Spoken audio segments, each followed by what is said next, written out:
नमस्कार, मैं डॉक्टर श्रद्धा वशिष्ठ आपका सबकी शिक्षा में बेहद स्वागत करती हूँ।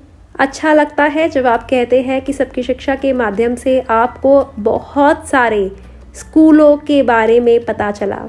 अच्छा लगता है जब आप कहते हैं कि अलग अलग प्रकार की दाखिला प्रक्रियाओं की जानकारी आपको सबकी शिक्षा के माध्यम से हुई। अच्छा लगता है जब आप कहते हैं कि सबकी शिक्षा के माध्यम से आप अब अपने बच्चों को बेहतर स्कूल में पढ़ाने का सपना देख रहे हैं।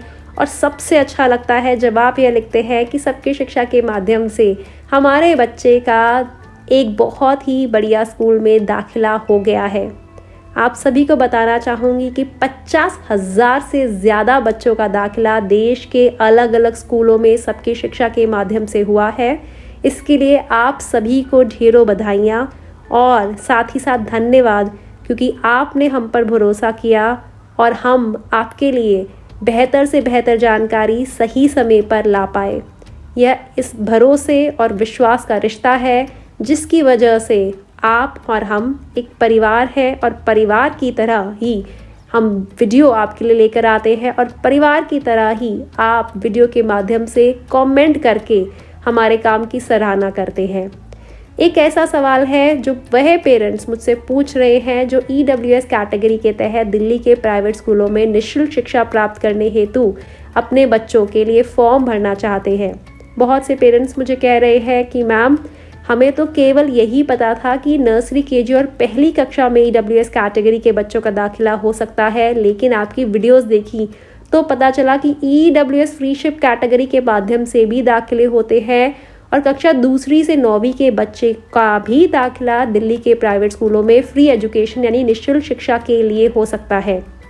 हम ये पूछना चाहते हैं कि हमारे बच्चे की जो उम्र है उसके तहत हम पहली में भी अपने बच्चे के दाखिले के लिए फॉर्म भर सकते हैं EWS कैटेगरी के तहत और दूसरी में भी भर पाएंगे EWS फ्रीशिप कैटेगरी के तहत। तो हम आपसे पूछना चाहते हैं कि क्या हम दोनों में अपने बच्चे का फॉर्म भर सकते हैं? देखिए, इस सवाल की मैं आपको जवाब में कहना चाहूँगी कि नर्सरी, केजी और पहली कक्षा के जो दाखिले होते हैं वह EWS कैटेगरी के दाखिले हैं। वह दूसरी और से ऊपर की कक्षाओं के दाखिले EWS फ्रीशिप कैटेगरी के दाखिले हैं।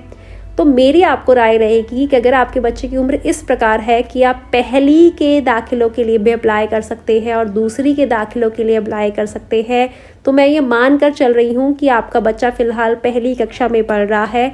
आप ये सोच रहे हैं कि अगर बच्चे का दाखिला किसी बेहतर स्कूल में हो गया तो पहली बच्चा रिपीट कर लेगा या फिर दूसरी के लिए भी EWS फ्रीशिप कैटेगरी के तहत आप अप्लाई करेंगे। और अगर दूसरी में हो गया तो बच्चा पहली में फ़िलहाल पढ़ रहा है और दूसरी में उसका दाखिला हो जाएगा, तो पढ़ाई में कहीं रुकावट नहीं आएगी और रिपीट भी नहीं करना पड़ेगा। अब सवाल उठता है क्या दोनों में अप्लाई कर सकते हैं? तो मेरी जानकारी के अनुसार कोई भी ऐसा नियम नहीं है जो यह कहे कि ये दोनों में अप्लाई नहीं कर सकते। कहीं भी गाइडलाइंस में, दिशा निर्देशों में दिल्ली के शिक्षा मंत्रालय के द्वारा यह नहीं लिखा गया कि एक बच्चा EWS कैटेगरी में अगर उसने अप्लाई करा तो EWS फ्रीशिप में नहीं कर सकता। ऐसा कोई नियम नहीं है। इसका मतलब है कि आप अप्लाई कर सकते हैं। जी हाँ, आप अप्लाई कर सकते हैं। EWS कैटेगरी में भी कर सकते हैं, EWS फ्रीशिप कैटेगरी में भी कर सकते हैं, बशर्ते आपकी जो योग्यता होनी चाहिए फॉर्म भरने के लिए, जो एलिजिबिलिटी क्राइटेरिया होना चाहिए, वह आपका बच्चा पूरा करता है। यानी कि कम से कम उम्र से बच्चे की कम उम्र नहीं है और ज़्यादा से ज़्यादा उम्र से बच्चे की ज़्यादा उम्र नहीं है। कागजात सारे सही हैं और आप जो फॉर्म भर रहे हैं सही प्रकार से भर रहे हैं। और एक और चीज़ कहना चाहूँगी कि सबकी शिक्षा के माध्यम से मैं बहुत सी ऐसी योजनाओं पर भी वीडियोस लेकर आती हूँ जिनकी मदद से आपके बच्चों को बेहतर शिक्षा मिलने में मदद मिल सकती है और आपको बेहतर ज़िंदगी अपनी आगे बनाने में मदद मिल सकती है। क्योंकि बहुत सी ऐसी योजनाएं हैं जो इंश्योरेंस स्कीम्स से जुड़ी हैं, बहुत सी ऐसी योजनाएं हैं जो आपके आगे जाके जब हम सब की एक उम्र हो जाएगी, हम सब सीनियर सिटीजन्स बनेंगे, हम सब ने बनना है, मैंने भी बनना है, आपने भी बनना है, लेकिन उस समय हमारे काम में आएंगी, जैसे अटल पेंशन योजना या और सी ऐसी पेंशन योजनाएं।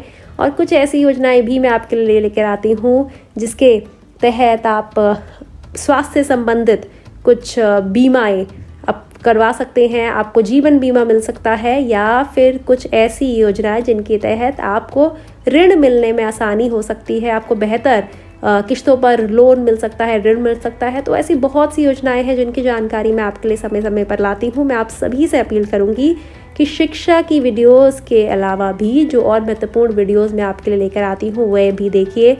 कोशिश करती हूँ कि बच्चों के साथ साथ उनके पूरे परिवार की ज़िंदगी बेहतर हो सके, हम सब मिलकर एक बेहतर भारत का निर्माण कर पाएँ जहाँ पे हर बच्चा स्कूल जाए, गुणवत्तापूर्ण शिक्षा प्राप्त करे और उसका परिवार जो हो वह खुश हो, समृद्ध हो। अब मुझे डॉक्टर श्रद्धा वशिष्ठ को इजाज़त दीजिए। नमस्कार।